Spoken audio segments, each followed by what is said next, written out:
प्रतिक्रिया? अध्यक्षांनी आज जो निर्णय दिलेला आहे त्याचं मनापासून आम्ही या ठिकाणी स्वागत करतो.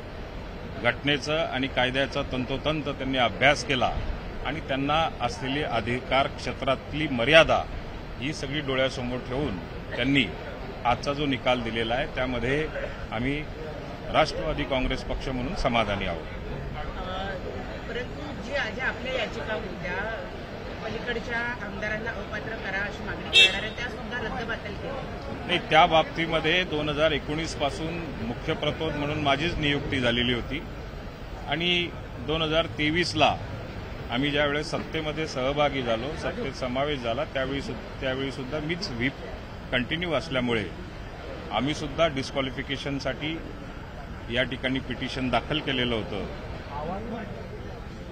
आता अध्यक्षांनी जो निर्णय घेतलेला आहे त्या बाबतीमध्ये खरं तर आम्ही पिटिशन दाखल केलेल्याचा विचार केला गेला पाहिजे होता, पण निर्णय हा पूर्ण आमच्या हातात न आल्यामुळे त्यात काय म्हटलेलं आहे हे येणाऱ्या 2-3 दिवसामध्ये आम्हाला संपूर्ण कळेल आणि त्यानंतरच आपण त्या बाबतीमध्ये प्रतिक्रिया देऊ शकतो. विरोधी बाकावरचे म्हणतायत की नार्वेकर हे धृतराष्ट्र आहे, डोळ्याला पट्टी बांधून त्यांनी निकाल दिलेला आहे, त्यांनी कायद्याची हत्या केलेली नाही. आता ही आग लग गई है, ये आग कब बुझेगी ये 2024 के चुनाव के बाद में ही मालूम पड़ेगा. ही आग लागलेली आहे.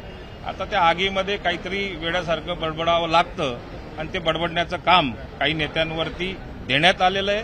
ती आग कशी जास्तीत जास्त वाढेल हाच त्यांचा प्रयत्न असणार आहे. आज ज्या विधानसभेच्या अध्यक्षांवरती त्यांनी आगपाखड केलेली आहे, ज्या विधानसभेच्या अध्यक्षाला कायद्याने पूर्णपणे अधिकार दिलेले आहेत, स्वातंत्र्य दिलेलं आहे, त्या विधानसभेच्या अध्यक्षांच्या बाबतीमध्ये आज जी काही बडबड झालेली असेल ती योग्य नाही. पण सर, एक शेवटचा प्रश्न की याचिका केली जाऊ शकते, जो निर्णय दिलेला आहे त्याच्या विरोधामध्ये सर्वोच्च न्यायालयामध्ये पूर्वी शिवसेनेनं केली आहे, आता कदाचित शरद पवार गट सुद्धा करेल. त्यांना पूर्ण स्वातंत्र्य आहे. याच्यानंतर ते हायकोर्टात जाऊ शकतात, सुप्रीम कोर्टात जाऊ शकतात, त्यांना त्याच्या बाबतीमध्ये स्वातंत्र्य आहे. आमच्या बाबतीतही आम्हाला थोडासा अन्याय झाल्यासारखं वाटतं की ज्या 10 लोकांनी या ठिकाणी डिस्क्वालिफिकेशन त्यांचं झालेलं नाहीये, या बाबतीतही आम्ही निकाल वाचल्यानंतर तोही निर्णय आमच्या पक्षाच्या माध्यमातून किंवा आमच्या माध्यमातून तो घेतला जाणार. पाटिल साहब, फैसले के बाद ये कहा गया है कि जो विधानसभा अध्यक्ष है वो धृतराष्ट्र है. अब इसके बारे में हम क्या बोलेंगे, ये तो आग लग चुकी है. उन्होंने आज की डेट में जो निकाल यहां पर प्राप्त हुआ है वहां पर उन्होंने सिद्ध करना चाहिए था कि पार्टी की लीडरशिप किसके हाथ में है. पार्टी की लीडरशिप उनको यहां पर अच्छे तरीके से वहां पर बयान नहीं करते आई.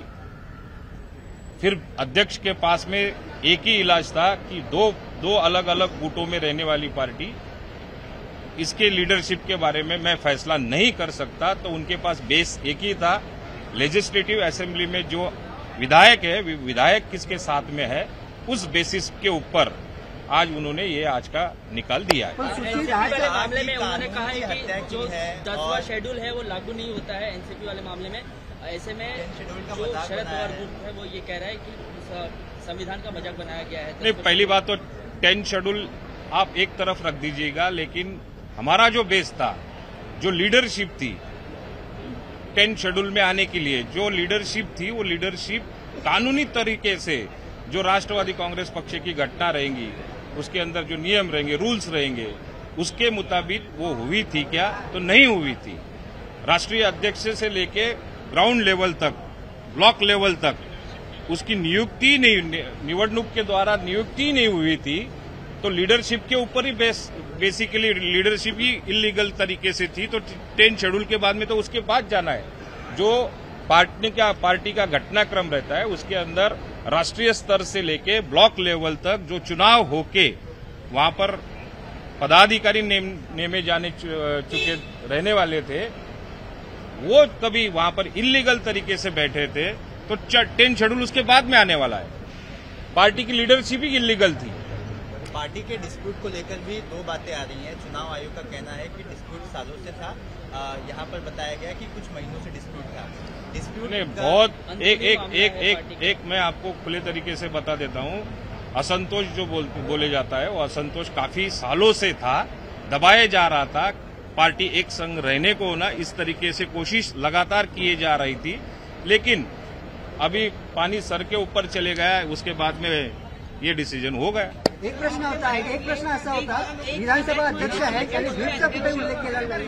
विधानसभा अध्यक्ष आहे त्यांनी व्हीपचा उल्लेख 12 लोगों को अयोग्य नहीं कराया गया जो शरद पवार ग्रुप के थे, उनको लेकर क्या आप कोर्ट जाएंगे?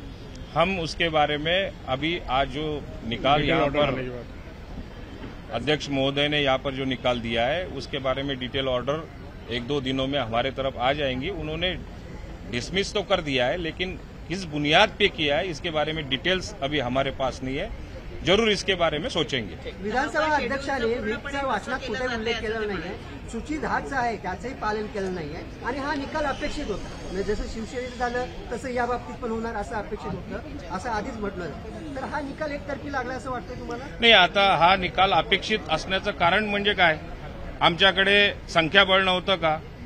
आमच्याकडे 10 शेड्यूलचा ज्या ठिकाणी या ठिकाणी उल्लेख केला जातो त्या बाबतीमध्ये समोरच्यांकडे तशा स्वरूपाचं 10 शेड्यूल प्रमाणे लीडरशिप ही कानूनी तरीकेने होती का, हे जर का प्रश्न आपण स्वतःला विचारले तरी नॅशनल लीडरशिप पासनं तर ग्राउंड लेवलपर्यंत, ब्लॉक लेवलपर्यंत लीडरशिप जर का आपल्याला निवडणुकीद्वारे निवडून गेलेले राष्ट्रीय अध्यक्षापासून तर तालुक्याच्या स्तरापर्यंत, कॉन्स्टिट्युशनच्या स्तरापर्यंत जर का आपले लीडर कुठलेच निवडले गेले नसतील तर याच्या बाबतीमध्ये एक कॉमन माणसाला जरी विचारलं तरी सुद्धा हा निर्णय आजचा जो दिलेला आहे त्याला सुद्धा ते जजमेंट देता आलं असतं।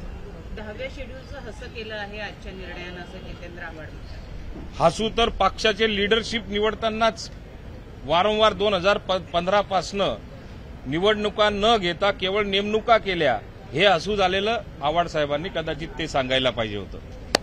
धन्यवाद।